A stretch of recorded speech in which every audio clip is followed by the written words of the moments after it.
that's why I think it's so important that Trump being in office, and if he does what he said he's going to do, and they open up that Keystone pipeline and also start fracking and reverse it, because to me, I mean, and this is just my you know tinfoil hat, if you want to call it. And I agree with you that there's a lot of people in our government who are already sold out to the CCP.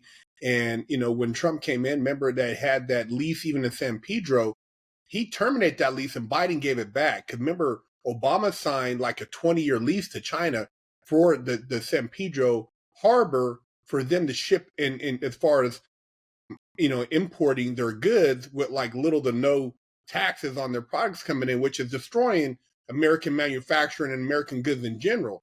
So if we don't have a reverse of that and basically weed out the people who have taken a big paycheck for the sake of just getting, rather than being a civil servant for the Americans, they're a civil servant for the Chinese, man, we're going to be screwed, man. But it's so... Well, it's honestly funny you said that, because when I was talking about the 9 tenets, that's one of the 9 tenets is I think it was like tenet number 6 is allow the hegemon to make bad decisions.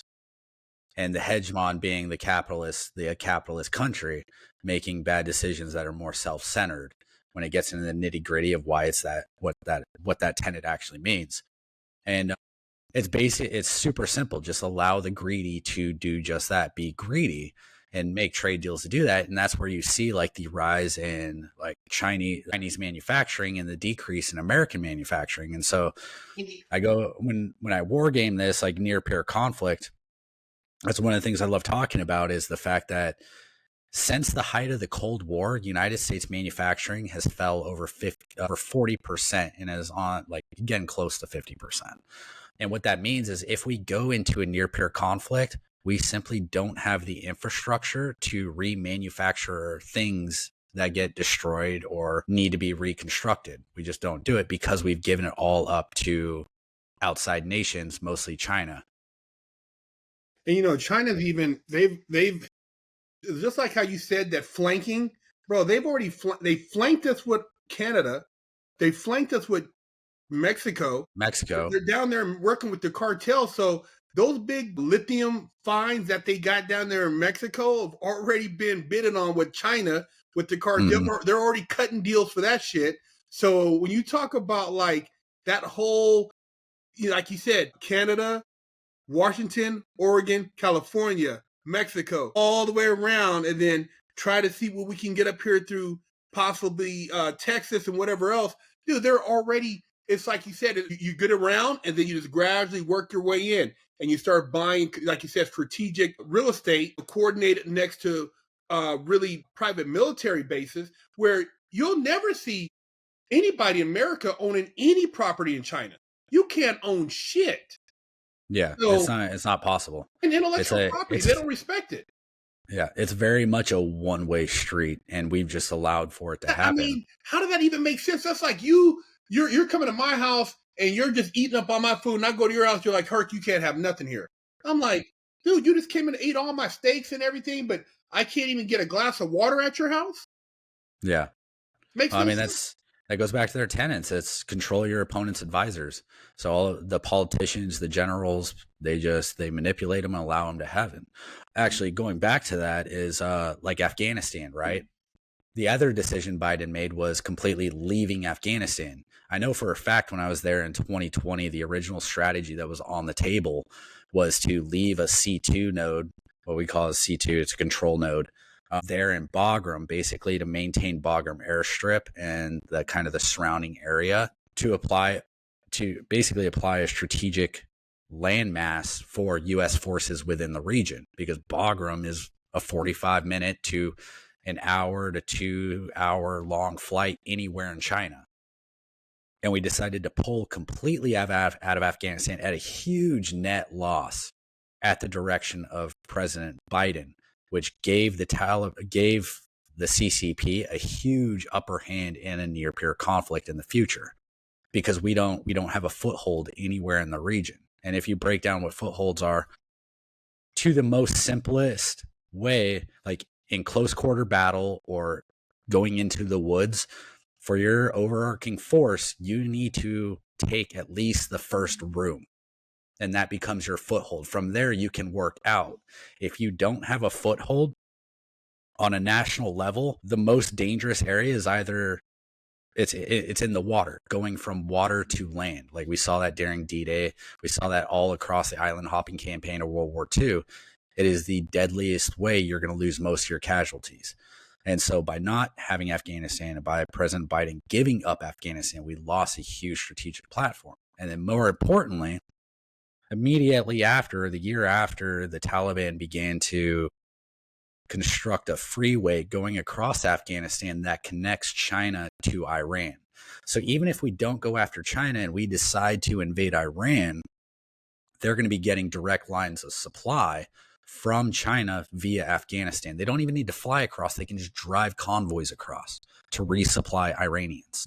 And we created a huge problem. And that's why I say it is of my observant President Biden is actually working for the CCP, because he's done nothing but show that he's putting the cards in their favor, because actions speak louder than words. But at the same time, we'll never see an investigation into that. Like, that's not something we would do. You think there ever be any accountability, man? I mean, we sit here and watch this make it play out, man. I mean, I've read like all these different, books on just, a lot of the conspiracies, all this stuff. And it's like, it doesn't seem like much changes in Washington, D.C. anyways. I mean, you have people come in and then some of these people, they say have been tapped. And so to make it look like there's an inclination of hope, but are we just on a train of change? And you're going to wake up one day like that frog in that boiling water and realize you're cooked. That's how it happens. So at no point, if you look at every other empire that's risen and fallen, there was never accountability. What ends up happening is that entire empire or civilization just collapses and shatters into multiple other civilizations that all end up getting conquered over a period of time. At no point does a nation end up holding accountability its leaders after they've done serious injustice. That doesn't happen. I picture this as like, remember the Matrix series? Okay, remember as it progressed in the last Matrix movie, Neo didn't even know that he was the architect or one of the people who had rewrote it. And it gets so good that the Agent Smiths aren't really even detectable anymore. And what I see happening because of just, commerce and capitalism and, people making money, where it becomes a blurred playing field. So you don't even realize that a lot of the things that you're cheering for or you're supporting is actually backed by somebody who holds no patriotic allegiance to the country in which you think you're supporting. And that's the illusion, is that, there's an American flag or there's this sense of, patriotism, whether it's in sports or something, but that sport is totally owned by a foreign entity. That car is totally made by a foreign entity that's not controlled by anything domestic. And it becomes this just international playing field, and you're just in it. And yet it happened without even a shot. There's no, that invasion stuff. I look at it. It's not going to be like what we think, like old school D-Day. They don't need to do that. You got rich people coming in, buying property. You move your nephew in. Pretty soon you go to an apartment complex and it's supposed to be, some tech firm, and it's all, a particular demographic. It happens so subtly. It's nothing like, there doesn't need to be a ground force. And when you come in with resources, if I wanted to take over somebody's car lot, somebody's neighbor, why would I destroy the stuff of value? I want to utilize that so my people can have it, just like how, these dummies left all that shit in Afghanistan. Why would you want to, if you're leaving and you don't want them to have it, you typically want to put stuff in the motor, melt the motors, make it unusable. But if you're leaving it for them, you're inviting them to advance themselves in the future to where somehow they're in cahoots with you. So it's almost like you work the deal, because why would you leave everything intact for somebody to move right in? Like you're saying, Newsom setting up Napa Valley, the coastal cities, just for, a walk-in invasion. So that's why in the sequence of events, I don't know what happens next. I didn't think President Trump was going to get elected. I thought there was going to be a serious, which they did. They tried to steal the election. That's still like an ongoing like investigation. Like they're talking about it, especially up there in Philadelphia. And it's actually funny is parts of Philadelphia voted so much red. Like when the Amish came out, like if you look at that county, there were blue ballots that were dropped at like 3 a.m. Like there was a spike in blue ballots, but because the Amish voted, it became like a natural arc. Like they voted so much, like so many people voted that it was just too many votes to actually rig. So Like I didn't think overwhelming. it was overwhelming. Like they couldn't make it they couldn't make it as obvious because this election, there were so many people like, hey, maybe 2020 was rigged a little bit. So we got to actually pay attention this time. So I didn't think President Trump was going to get elected. And I hope he's going to follow through with what he does. The one thing I really hope he does not do is no matter what happens, even if there's a direct attack on U.S. soil, we do not invade Iran. I think that is when I play the chess game out, is if we invade Iran, they've set Afghanistan up as a direct line of supply, a direct route for supply from China, and the United States will suffer a catastrophic defeat, just like Napoleon did in Russia, except we would end up with this catastrophic defeat in Iran, which would spark not just a military crisis, but an economic crisis, because then that's when BRICS can make the move, because they would know automatically, like, there's nothing backing the United States. It doesn't have the strong military that it had before. And right now, if the United States invaded Iran, it would not, we just wouldn't be successful. You think the United States has the military capacity, like based on what you're saying about the Green Berets and what I've heard about the recruiting numbers? I mean, dude, So when I look at my analysis, I look at not just my personal experience, but one, yes, the recruiting numbers are down. Two, the Strategic Petroleum Reserve is completely shot. Like if you look back at Desert Storm and even the 2002 to 2003 invasion of Iraq, one of the biggest problems was maintaining supply of oil to the front lines. Right. Even if we learned those lessons from those significant events, we physically do not have the oil right now to go in to support an event like that and keep the lights on here in the United States at the same time. It would have to be one or the other. And if we did that and the lights go out here in the United States, meaning like emergency services, hospitals stop working, people can't get medication, supply lines stop because trucking can't keep going, the United States collapse.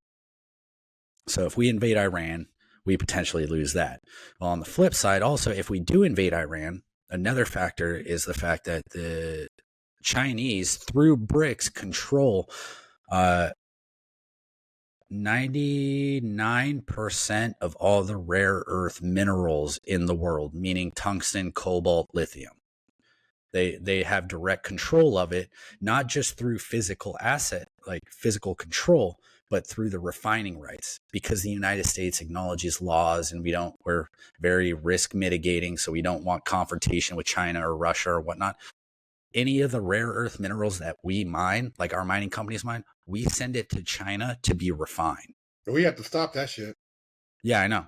Because all of our munitions, all of our anti-armor and guided missile system munitions all require those rare earth minerals. So they've made it so not only are we giving away these munitions in Ukraine and Israel, we're depleting our munition sources, our oil resources, and we have no way of replenishing them. So if we go into war in Iran, that's a trap for a catastrophic but you don't military think they crisis. see that too, though? I mean, like even like the computers that are going inside some of these weapons that are required certain chips and, like you said, metals. I mean, you mean to tell me that we got to go through Taiwan, which is, China's trying to make a move over there. So we're depending on them for our own weapons, missile systems, technology? Yeah, and I don't think there's anyone combating this whatsoever. And it goes back to the inefficiency of the United States government that I was talking about earlier, is like there might be the low man on the totem pole like me, like, hey guys, this is really messed up. But then there's the dude above him that's getting paid $120,000, $150,000 a year just to create a PowerPoint and be tactful about things. You can't just be tactful and be like, hey, this sky is literally falling, guys. Like, Sometimes you literally have to look a dude in the face and say, hey, you're a fucking idiot.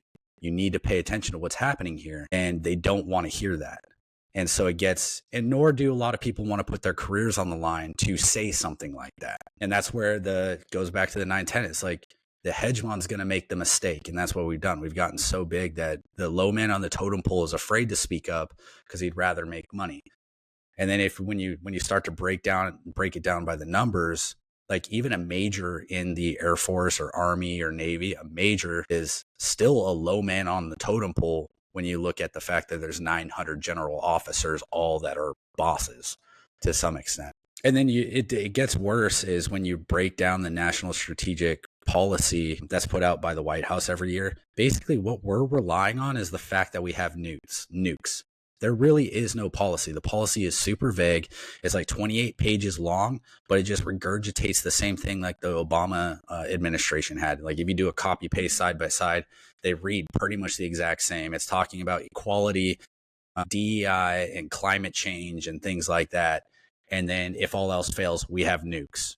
That's what it is. So none of these agencies are actually collectively working. Sure, they're collecting information and data from a lot of nations, but there's no one actively doing anything that actually supports or goes against this big picture outside of like you have TFO and CAG and whatnot, and they're all going after terrorist organizations because we're still kind of in the global war on terror. But when it comes to this big picture thing, yeah, I don't think there is anyone directly slowing this trajectory down. Because if there was, right, we would have already declared war on the cartel years ago. That was one of my biggest gripes as a Green Beret is at 7th Special Forces Group, right, where you're supposed to speak Spanish. And I've actually just started getting back into Spanish again because I want to start taking these things serious and getting into politics. And also, like, I see the war that's coming. But is that 7th group is we deployed to Afghanistan. We deploy all over South America. When you deploy to South America, a lot of those states they're not military states. They're mostly police states. Like they have cartel problems, right? And so you couldn't, because you're a U.S. military asset, you work alongside or train alongside their military assets. You don't work their law enforcement assets as often. Occasionally the authorities get blurred or authorities change, and it does happen. However, when I started digging into countries like El Salvador, before El Salvador started doing its big cleanup, right? United States Green Berets would go down to El Salvador, train their military special operations guys. And because their military has such low salaries, the cartel would go in and be like, hey, we'll triple your salary to come teach us everything those guys, hinting at the Green Berets, taught you. Or they'd outright just join the cartel, which would then help against the war on drugs. So we were inadvertently, semi-negligently, and I brought this up to a major, like, what are we doing? Like, what is the strategy here? In like a sync meeting. And I just, at that point, I got labeled as jaded, and it led on to some pretty serious things that harmed my reputation. Because I don't. When did you leave the military? In 2022. I went through a really, like the whole COVID thing, I went into a pretty serious mental crisis. Where I ended up like killing myself at one point, and they gave me a med board. I ended up just taking it and getting out. And then, yeah, I got out in 2022, and I'm finishing my school. I'm working on my private investigator's license, and I wanted to start talking about these things on social media. And so that's what I'm doing now. People think the cartel is just drugs, but the human trafficking is just as big as the drugs now. You know what I mean? As far as trafficking people and labor and just kids, young people. And, nobody wants to talk about it. Everybody, when you do, then they try to somehow put something on you to make you seem like you're crazy or whatever the case may be. But it's just like you said, though, that like these new cartels, like the new generation, these guys are all special forces trained. I mean, they got cell phone jammers, they got drones, they got satellite access, they got the same shit, man. I mean, it's not the guy with the cowboy hat and boots on, with a Los Zetas, they're literally created by special forces, by American special forces at one point. So how do you I mean, Well, and that's what I asked. I asked this major. Because in COVID, during COVID, I thought everyone was idiots. And when I say that is the COVID vaccine policy, I'm not sure if you're too familiar with how wild that got. Like when they wrote that vaccine policy, it was brilliant. Lesekdef left it super vague, like the way it reads. He takes no accountability when things go wrong. He put it on unit commanders to uphold the policy. And there was no direct guidance. It was literally every commander's just going willy-nilly how they see fit to get numbers up on the vaccine. And when they're like putting out that the vaccines were interchangeable, I went to the FDA and Pfizer documentation, like pulled PDF documents, and I still have them. But I pulled those documents, and it literally says on both documents the vaccines are not interchangeable of one another. And I'd present that to them, and they're like, we don't care. You're still going to get it. And I was like, okay. And they're like, one study came out, and they said that if you've had COVID, you should have developed antibodies for it. And it's kind of recommended that you don't need to get the vaccine. And I was like, okay, well, hey, I got blood tests, and I was like, I have antibodies for it. I haven't been affected by COVID. Like I hadn't had COVID at that point. And I was like, I shouldn't have to get this vaccine. Like we don't know what this vaccine can do. And I explained all of the cardiac risks to the vaccine and a couple of things that were kind of red flags for me. Like I have a perfectly fine heart. And they're like, no, you're going to get it. And I was like, gosh, you guys are literally not paying attention to anything that's happening. And I really didn't shut my mouth about it. I probably should have and done with what everyone else did, which was get like fake vaccine cards and just ride it under the bus. But I'm very opinionated. If you can't tell from this conversation, pretty opinionated. And if something's wrong, I have to say something's wrong. Like I'm not very much one to just write it off. Like I can understand living in the gray area and not doing anything. But if I'm looking at, I even brought this up to one of the sergeant majors directly, like spoke to a sergeant major, and because I ran the numbers on the United States economy, and I was like, by going along with this vaccine, we're destroying the United States economy because the $6 trillion we printed for the COVID crisis, because in February of 2020, when we went into this crisis and Congress removed the debt ceiling, and then we printed $6 trillion, that $6 trillion was the exact amount needed to throw the United States into insolvency. And what that means is we can't physically pay our debt. And not just our debt, but the interest on our debt. So that's why we're compounding every 90 days, $1 trillion added to our deficit every 90 days.